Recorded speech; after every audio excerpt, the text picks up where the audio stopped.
ஆண் பெண் இருவருக்கும் வரும் கனவு இப்படித்தான் இருக்குமா? யாருக்கு அதிகமாக கனவு வருதுன்னு பார்க்கலாம். எல்லோருக்கும் இரவுகளில் கனவுகள் வருவதுண்டு. அதில் ஒரு சிலர் நான் இப்படி கனவு கண்டேன், இது நடக்கப் போகிறது என்று அடித்து கூறுவார்கள். ஒரு சிலர் எனக்கு இன்று கனவே சரியில்லை அப்படி என்று கூறுவார்கள். கனவு வருவதை பொறுத்து நமக்கு நடக்கும் விஷயங்களை கணித்து ஒரு சில பேர் கூறுவார்கள். இப்படி கனவுகள் வருவது எதனால் தெரியுமா? அதிலும் ஆண்களுக்கு ஒரு விதமான கனவுகளும் பெண்களுக்கு ஒரு விதமான கனவுகளும், ஏன் நாம் வளர்க்கும் பிராணிகளுக்கு கூட கனவுகள் வருமா? இது போன்ற கனவுகள் வருவதற்கு காரணம் என்னவென்று யாருக்கும் தெரிவதில்லை. மேலும் இது போன்ற கனவுகள் வருவதற்கு காரணம் என்னவென்று நம் பதிவின் மூலம் தெரிந்து கொள்வோம்.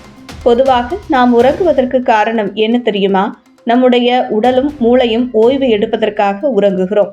ஆனால் நாம் விழித்திருக்கும் பொழுது கூட அதிகமாக வேலை செய்யாத மூளை நாம் உறங்கும் பொழுதுதான் அதிகமாக வேலை செய்கிறது. நாம் தூங்கிய 1.5 மணி நேரத்திற்கு பிறகு ரேபிட் ஐ மோஷன் என்பது தூக்கத்தின் கடைசி நிலை என்று சொல்லப்படுகிறது. இந்த நிலையில் கண்களின் விழிகளில் அசைவுகள் அதிகமாகவே இருக்குமா? அப்பொழுது நம் மூளையில் வேதியியல் திரவங்கள் சுரப்பதினால் கனவுகள் வருகிறது. இதில் ஒரு சிலருக்கு ஒவ்வொரு 1.5 மணி நேரத்திற்கும் ஒவ்வொரு கனவுகள் வருகின்றன. இதுவே கனவுகள் வருவதற்கு முக்கிய காரணம் என்றும் சொல்லலாம். அதோடு கனவுகளை பொறுத்தவரை பலருக்கும் நல்ல கனவுகளை விட கெட்ட கனவுகள் வருவதுதான் அதிகம். ஒரு சிலருக்கு நன்றாக உறங்கிக் கொண்டிருக்கும் பொழுது யாரோ ஒருவர் நம் உடலை அழுத்துவது போலவும் சுவாசிப்பதில் சிரமம் இருப்பது போலவும் இருக்குமாம். இதைதான் ஸ்லீப்பிங் பாரலைசிஸ் என்று சொல்கிறார்கள். ஒரு மனிதன் சராசரியாக இரவில் 7 மணி நேரத்திற்கு மேல் உறங்கும் பொழுது 7 விதமான கனவுகள் வருகின்றன. ஆனால் நம்முடைய மூளைக்கு இந்த 7 கனவுகளையும் ஞாபகம் வைத்திருக்கும் அளவிற்கு ஞாபகம் சக்திகள் கிடையாது. பொதுவாக கனவுகள் மனிதர்களுக்கு மட்டுமல்ல, நாம் வீட்டில் வளர்க்கக்கூடிய நாய், பூனை போன்ற எல்லா விதமான உயிரினங்களுக்கும் வருகிறது.